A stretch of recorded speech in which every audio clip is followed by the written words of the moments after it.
Cette cérémonie marque la cession officielle du fort du Parmont par l'État à la ville de Remiremont, ainsi que la mise à disposition par la ville à l'association de sauvegarde du fort du Parmont via une mise à disposition.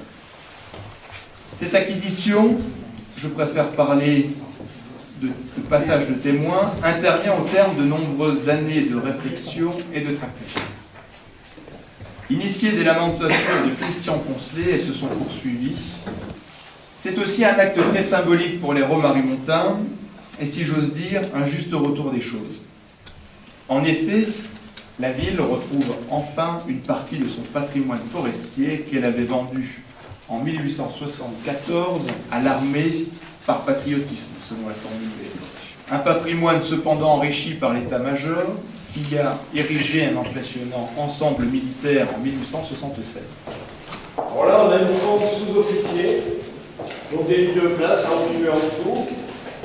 En face, de l'autre côté de la bourse, des autres chambres aussi, on mettait 32 personnes, puisque les fourneaux étaient plus petits. En tout cas, ce fort est le témoin de la riche histoire militaire du département des Vosges. Alors, il est né du traumatisme de Sedan, et il fait partie du rideau de la Haute-Moselle, qui avait été mis en place pour protéger le territoire français de nos voisins allemands. Il connaît deux guerres mondiales, et notamment les bombardements de 1940, puis sera laissé à l'abandon jusqu'en 2005.